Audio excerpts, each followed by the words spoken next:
Good morning, the class 9th students. I am Gautam Ganguly from Adarsh Vidya Mandir. Today's topic is economics, chapter number 1 is the history of village Palanpur. Here we will see about the production. So first thing is, what is production? Whenever anything value is increased by any process, that is called production. So production is the creation of value in a commodity. For example, manufacturing of a car from a steel, that is called production. So there are four factors mainly, which is first one is land, second one labor, third one working and fixed capital, and fourth one human capital. Now what is land? We know that without land we cannot produce anything. So water bodies, then forest, then mineral resources, everything we can find in the land. Labor, there are two types of labor: skilled labor and unskilled labor.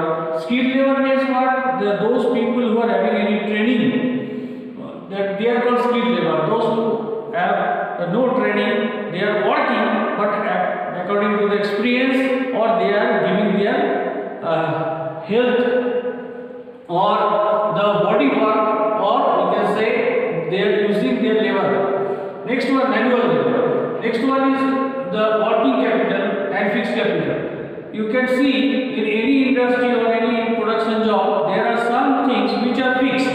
As for example, building, machines, these are fixed. These are not regularly changed. Okay, but some instrument are there which is changeable. As for example, raw material.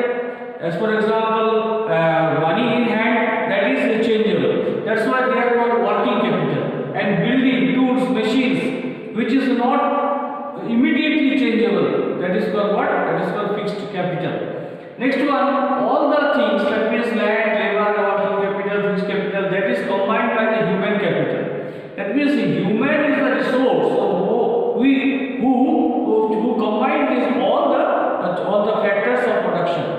Now come to the another point, that is the multiple cropping. We know that nowadays the farmers are doing multiple cropping. That means in the same land, 2 to 3 times they are cultivating the land. That is called what? Multiple cropping. And mixed cropping also. Mixed cropping means what? In the same time on the same land, 2 or 3 crops, vegetables are grown. That are called mixed capital.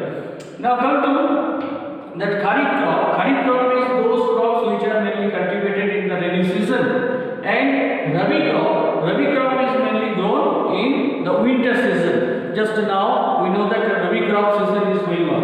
Next one, unit of land. There are various units of land. As for example, bigha, then somewhere it is katha, somewhere it is guetha. Okay, in this way we make the unit of land. Next one is irrigation. Irrigation, we know that in India, mainly western part of India, is having the problem of rainfall. Here we get less rainfall. So how we can irrigate, or how we can produce the agricultural field? That's why we depend on irrigation. There are many types of irrigations. First one, we can see that groundwater is used for irrigation.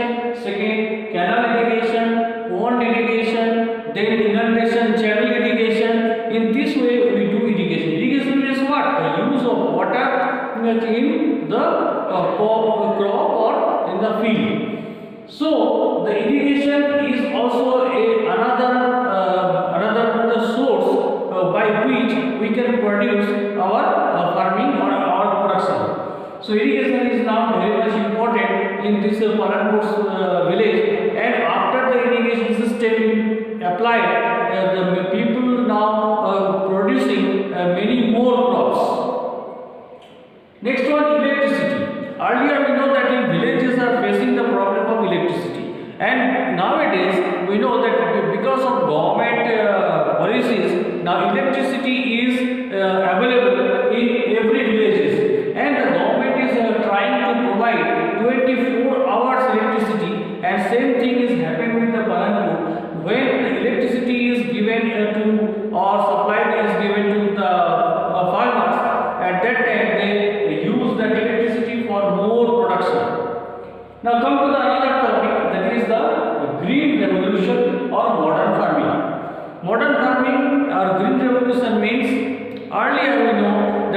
farmers use simple tools, simple machines and for the production of crops. But nowadays we know that modern machines, equipments, HYB seeds, that means a higher yield production is given by the HYB seeds. And then the farmer is using fertilizers and another pesticides. By using these, the farmer is producing more crops. That's why we know that in the age of in the time of 1970, in that time, the western part of India, especially Punjab, Haryana, and western Uttar Pradesh, there we can see they have produced the modern cropping and modern farming by the use of HYB seeds and modern machines, use of fertilizers, irrigation. In this way, the farmer produces more than 3 times from the earlier production. This massive production of wheat and rice also, this is called what? Mainly wheat is produced in this green revolution. Now government is trying now another green revolution. But what was happened after the green revolution, some problems also arise which are called limitations of green revolution. As for example, we know that more or overuse of fertilizers lost the actual fertility of the soil. That's why nowadays you know that the government is also giving patronage on the Jaivik Kheti, or Jaivik Kheti means what? The organic farming. That means use of our indigenous fertilizer, not machine-made fertilizer.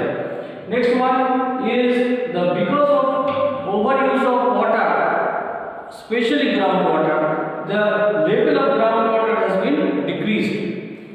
And because of this, there are some problem arises after the green revolution. I think you understood these chapters. A few portions of the chapters is left. We will continue in next video. So read properly the textbook also.